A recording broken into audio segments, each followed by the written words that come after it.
Hi, thank you for joining us again on the Sports View. I'm Delcy D, and today in the studio we have this renowned artist, Zone.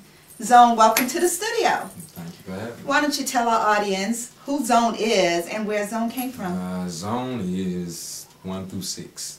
I represent 1 through 6 in Atlanta right now. I mean, I've been here since '99. I promoted, song wrote, everything, that and the above, and I'm always in my zone. It started off with Red Zone first.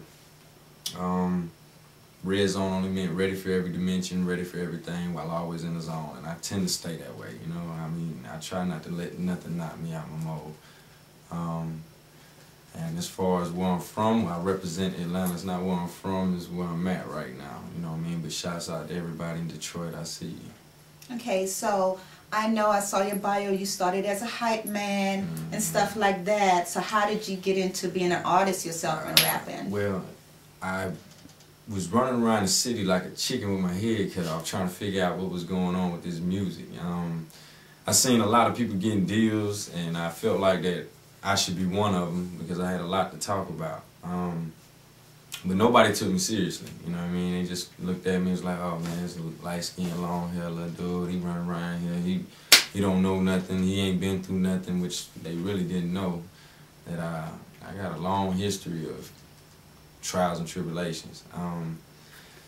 I interned to get myself through the door. I just kept my mouth closed, even though I had to bite my lips until they got ready to bleed, because every time I used to hear somebody with a beat or a track that I wanted, I had to keep my mouth closed. I ain't want them shooing me out the door trying to tell me that, you know, okay, nice having you, but you must, you know. So I just kept my mouth closed, played my role. I went from intern, and then I had got promoted, and I did street promotions, and I got real good at that, and turned around and started doing songwriting, and from songwriting getting on stage, hype manning for other folks, various artists. And then somebody finally took me serious enough to put me on assignment. And shouts out to Headquarters Music and Bamboo.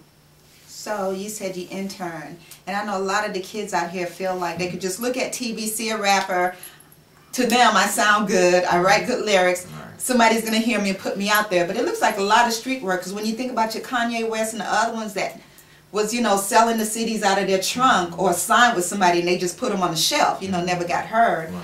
These little kids need to know that it's very hard work out there. So what kind of advice would you give them? Okay, my best advice for you, if you're trying to be an artist of any kind, you know, that's humble. You got to be humble. You must be loyal, even though the game's not that loyal to you. You have to be honest, and you got to know how to play your part. Somebody tells you to do something, don't ask no questions, just keep doing it, you know what I mean? There's a lot of people that you don't realize that would give their left and right hand just to be in a position of power where you're at. And then when you get there, it gets worse. You know, I don't like to quote anybody, but Drake was one of the good people that said, the hardest thing about this business is minding your own, you know? And never give up on your dream, man. Don't let nobody tell you can't do anything, because you know what? I believe that's a slavery word, you know. So, you know, like you said, in this business, the hard work and minding your own, whatever you're coming to do your work. We're actually going to be right back. This is the Sports View. I'm Delcy D, and we'll be right back with the Artist Zone.